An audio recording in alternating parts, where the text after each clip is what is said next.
Good Shabbos. This week's portion is Parshas Bo, and in this portion we have the last three of the 10 plagues.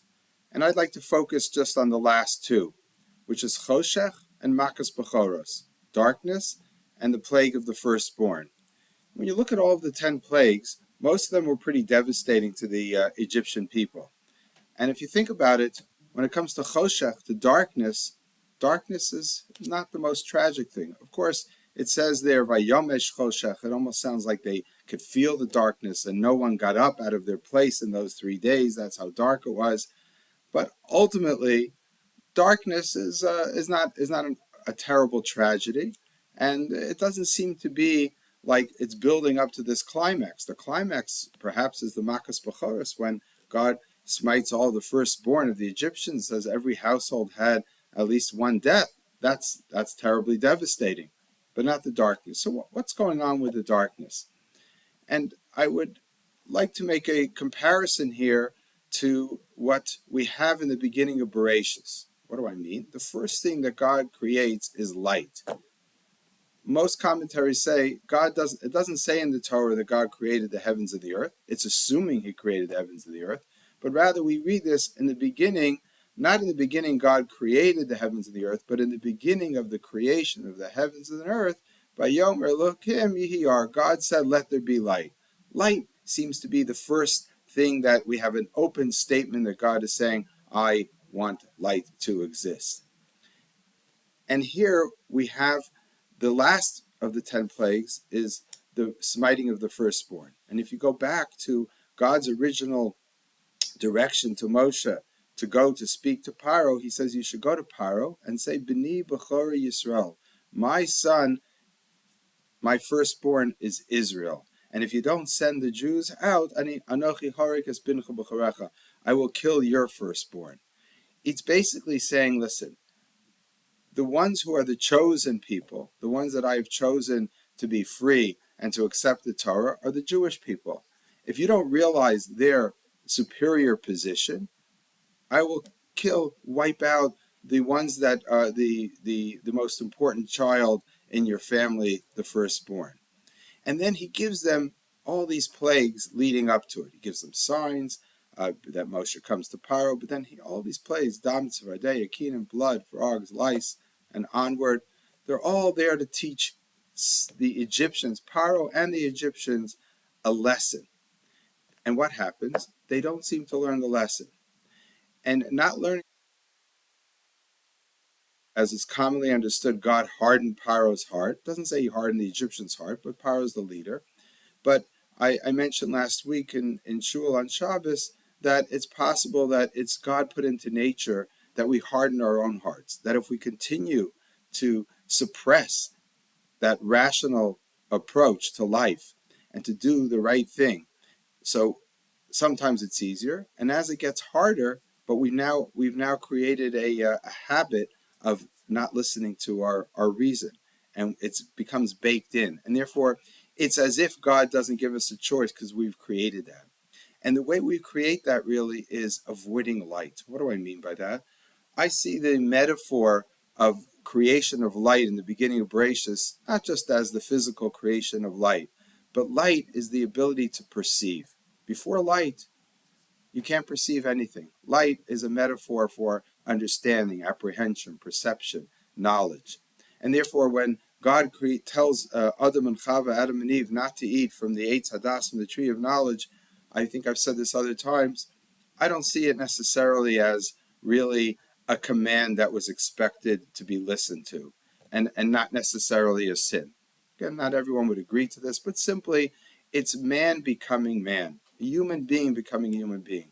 If you want to be different than all of the animals, and what's inside is our seichel, is our intellect, our knowledge, our understanding, language, which is able to carry knowledge from one generation to the next. If you want to do that, you have to eat sadas, you have to eat from the tree of knowledge. That's a human being becoming a human being. Of course, it comes with a lot of setbacks. We become aware of death. The day we eat it, most tamus, we shall die. Not necessarily that day, but eventually we'll die and we realize it. We have the recognition that we're going to die. That creates anxiety within us. As it says, And I believe in Proverbs, Yosef das, Yosef macho. If you increase knowledge, you increase pain.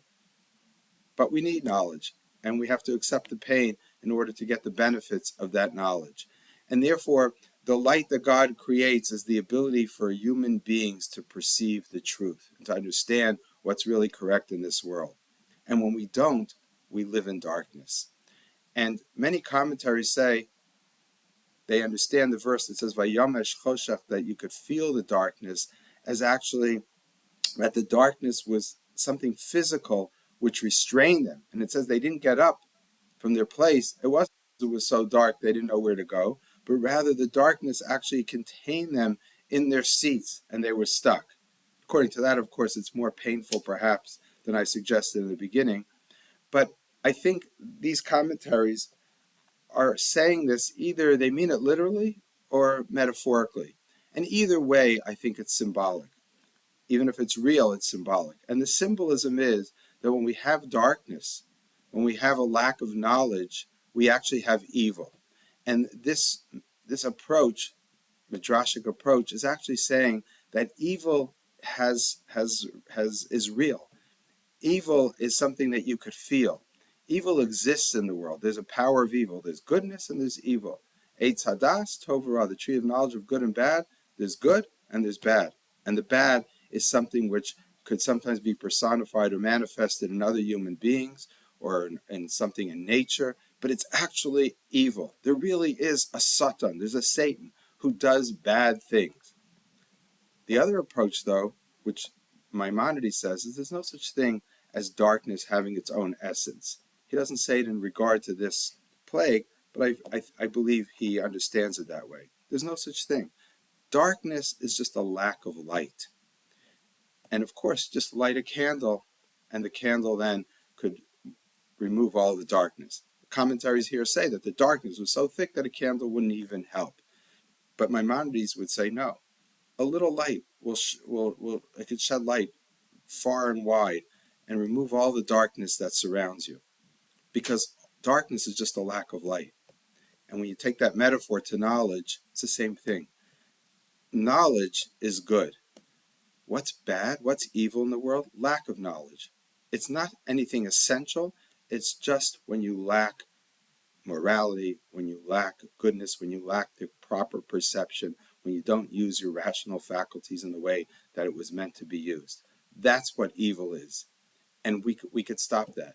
And when you don't use it, you put yourself into darkness. And maybe here, like I said before, the darkness is such, the lack of perception is such that you go down a path that you can't change your path anymore.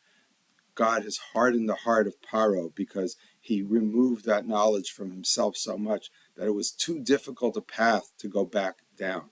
Even though maybe theoretically it's always possible for someone to do tshuva, to repent, to see the light, but at a certain point it's very hard. We know people like that they're so far gone that you're never going to change their mind. So therefore, the question I originally asked was, darkness is not so bad. No, it's saying, you had all this time, all these plagues, to learn the lesson, to perceive the truth, to know that B'ni B'chori Yisrael, that I have chosen the Jewish nation, as Jewish people as a nation. I want them to receive the Torah. And therefore, you have to let them go. Shalachas ami v'yavduni, send forth this people and let them serve me. And when you refuse to, and when you didn't see the light, then you're going to have to know that your status as the Bechar, as the firstborn, as the stronger nation, the one in control, that's going to be destroyed. But it's only after we realize that you've been steeped in darkness. And of course, the lesson for us is very obvious, that we have to make sure that we don't allow ourselves to go down that path. We have to see the light. God creates that light. The first thing God creates is for us to have knowledge, to use that which we gain by eating from the tree of knowledge, to use our senses, to use our rational faculties, to use our ability to use logic and understanding to come to the correct and proper determination of what is right and what is wrong, and to do what is right. And we don't want to go down that path of Paro and the Egyptians. And hopefully we all choose the right path.